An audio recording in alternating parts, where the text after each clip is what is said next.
नमस्कार दोस्तों।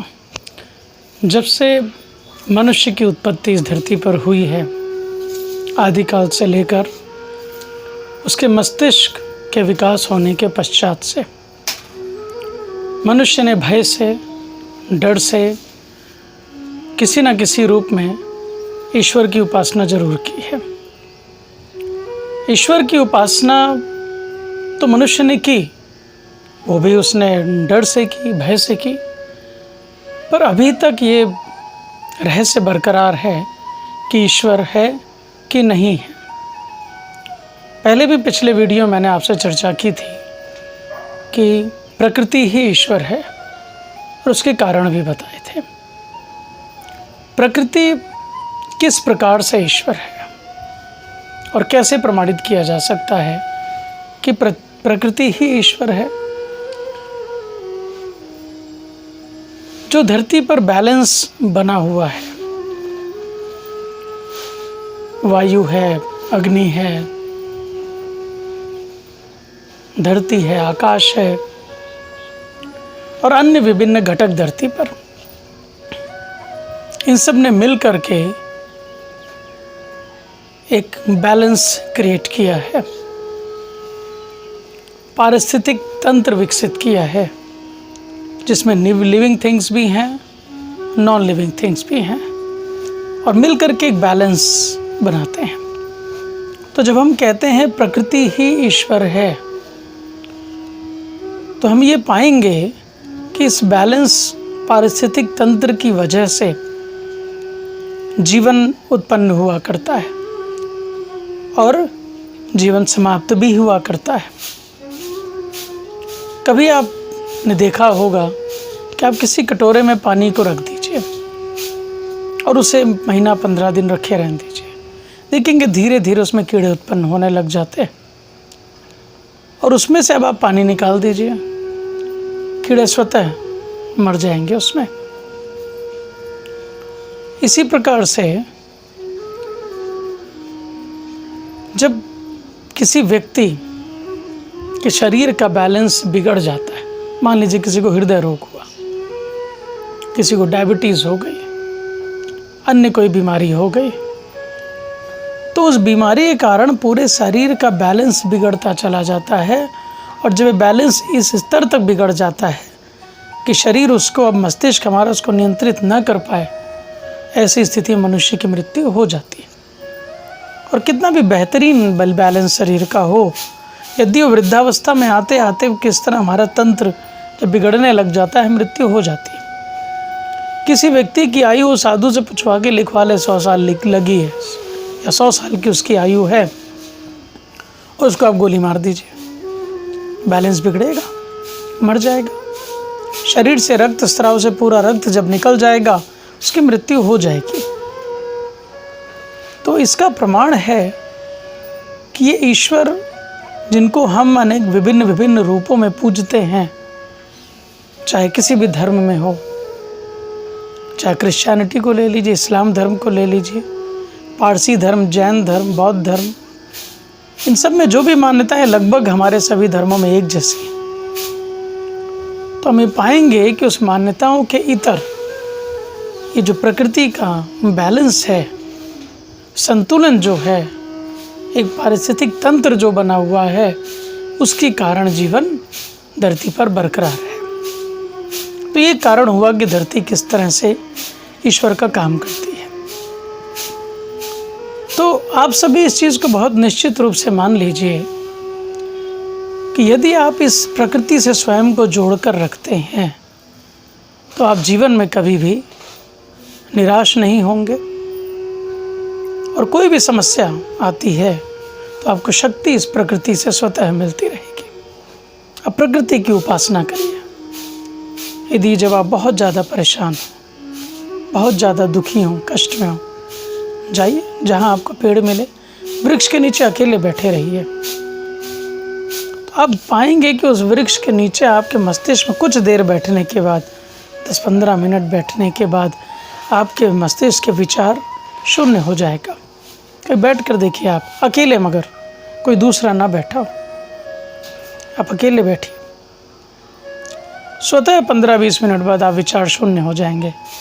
अब चाहे जितना मस्तिष्क आपका चल रहा हो, आप परेशान, क्योंकि आप प्रकृति के करीब पहुंच गए।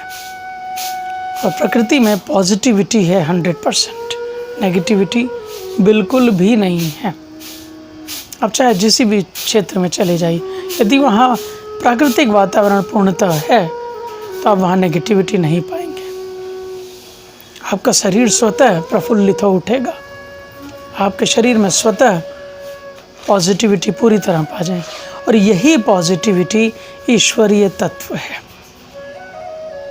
तो जब आप स्वयं को प्रकृति से जोड़ेंगे, आप पॉजिटिव रहेंगे, आपके शरीर में ऊर्जा बनी रहेगी, आप स्वस्थ रहेंगे। उपासना करिए, आप जिस भी रूप में ईश्वर की उपासना करते हैं, मैं नहीं कहता आप उसको छोड़ दीजिए, मत करिए, ये मेरा कहना बिल्कुल भी नहीं है। आप जिस भी रूप में करते हैं, ईश्वर की उपासना करते रहिए। तो जो एक सवाल है, सत्य क्या है?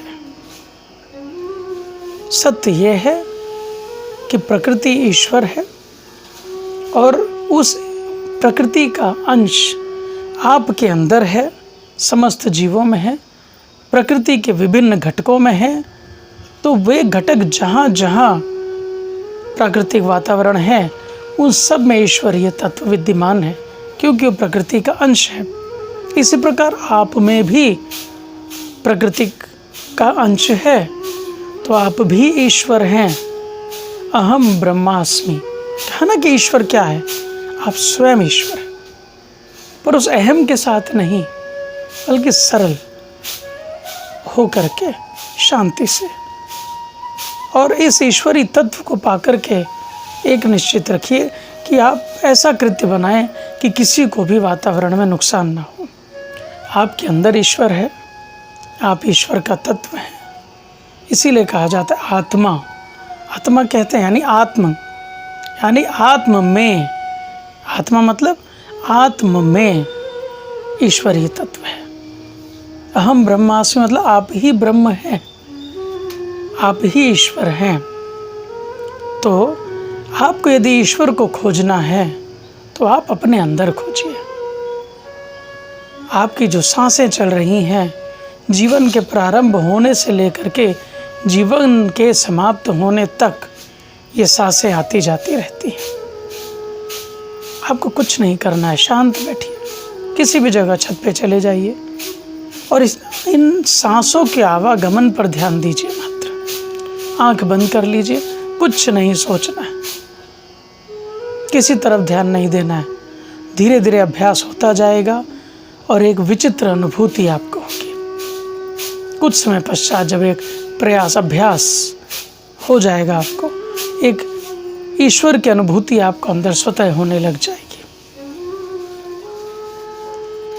इस मान्यता के साथ आप अपने जीवन को खुशनुमा बनाइए, शांतिपूर्ण बनाइए। जिस प्रकार इस प्रकृति का नेचर है शांति, इसी प्रकार आपका भी नेचर है शांति। समस्त जीवों का नेचर है शांति। उग्र वहीं होंगे जहाँ वो मनुष्य के वातावरण में प्रवेश कर जाएंगे। जंगल में सिंह भोजन करने के पश्चात शांत बैठ जाता है। जब भोजन कर लेगा वो चुपचाप शांति से बैठा रहेगा और कोई खुरपेच और कोई खुराफात नहीं करता। ऐसे ही आप भी अपने जीवन की दिनचर्या शुरू करिए, समाप्त करिए। शुरू करने से पहले सांसों पे ध्यान लगाइए, 15-20 मिनट प्रतिदिन दीजिए। इसी तरह शाम को प्रतिदिन, और दिन भर जब कभी आप कार्य कर रहे हैं, कहीं भी बैठे, बीच बीच में याद करते रहिए कि आप ही ईश्वर का तत्व हैं, आप ही परम परमात्मा हैं और आपका स्वभाव शांत है। यानी जैसे ओम शांति, सिर्फ शांति कहते रहिए, महसूस करिए उसको। आंख बंद करके अपने अंदर महसूस कीजिए कि आप शांत हैं। आप किसी जगह कार्य कर रहे हो, 1 घंटे कार्य करिए, फिर याद करिए। कार्य करते करते याद करिए, ऐसा नहीं आपको कहीं बैठना है जाके। कार्य करते करते याद करिए कि आपका व्यक्तित्व शांत है। ओम शांति। ईश्वर शांत है, हम शांत हैं, हमारी आत्मा शांत है, प्रकृति शांत है, चारों तरफ शांति। जैसा विचार होगा, विचार आपके मनन से आएगा। आप शांत स्वयं को महसूस करेंगे, उस हिसाब के आपके विचार भी शांत होंगे। विचार शांत होंगे, आपका व्यक्तित्व शांत होगा। व्यक्तित्व शांत होगा तो आपका कृत्य शांत होगा। कृत्य शांत होगा, आपके संस्कार, आपकी जीवन शैली शांत होगी। और यही आपको चाहिए था, यही आपकी खोज है। कहते ना कि पहचानो मैं कौन हूँ, मैं क्या हूँ, खुद को जानो। तो हम प्रकृति हैं, हमारे अंदर ईश्वरी तत्व है, वो आत्मा हम स्वयं हैं और हम शांत हैं। ओम शांति। स्वयं को शांत महसूस करिए, यही सत्य की खोज है। कहते ना सत्य की खोज। क्या है सत्य? सत्य ये है, आप ईश्वरी तत्व हैं, आप शांत हैं। करके देखिए और दिन भर में जब मौका मिले करिए। सांसों के आवागमन पर ध्यान दीजिए, चित्त पर ध्यान दीजिए, शांत महसूस करिए, बहुत बड़ा परिवर्तन आएगा। जीवन की कई समस्याएं आपकी स्वतः सुलझ जाएंगी। कठिन से कठिन परिस्थितियों में भी आप स्वयं को संतुलित पाएंगे, क्योंकि प्रकृति संतुलित है। आप चाहे जितना बिगाड़ लीजिए प्रकृति को, आप खूब नुकसान पहुँचाइए, प्रदूषण कर रहे हैं, कुछ कर लीजिए, प्रकृति का कुछ नहीं बिगड़ेगा, आपका बिगड़ जाएगा, आपका अस्तित्व समाप्त हो जाएगा। आप चाहे जितने पेड़ काट लीजिए, आपका अस्तित्व समाप्त हो जाएगा। और एक समय ऐसा आ जाएगा, प्रकृति स्वतः फिर प्रफुल्लित हो जाएगी, उस स्वयं को फिर उसी रूप में ले आएगी जो उसका वास्तविक स्वरूप है। तो आप ना सोचें कि आप कुछ नुकसान प्रकृति का कर रहे हैं, वो तो उसका चित्त है शांत रहना, वो हर दशा में शांत रहेगी, उसका क्रोध भी शांतपूर्ण होगा। इसी प्रकार आपका भी चित्त है शांत। आप दिन भर भागिए दौड़िए, क्यों खिन्न हो जाते हैं? क्यों आप डिप्रेशन में आ जाते हैं? क्यों आप टेंशन में आ जाते हैं? क्यों आप परेशान होने लगते हैं? क्योंकि आपका वास्तविक स्वरूप है शांत रहना। तो दिन में जब मौका मिले, जब याद आ जाए, मोबाइल में अलार्म लगा लीजिए, लिख लीजिए, हाथ में निशान बना लीजिए, ये गोल सा जॉली वाला, कि हम जैसे इसको देखेंगे याद आएगा, अरे हमको फील करना है अपनी सांसों को, शांति को, आत्मिक शांति को। धीरे धीरे आप शांत हो जाएंगे।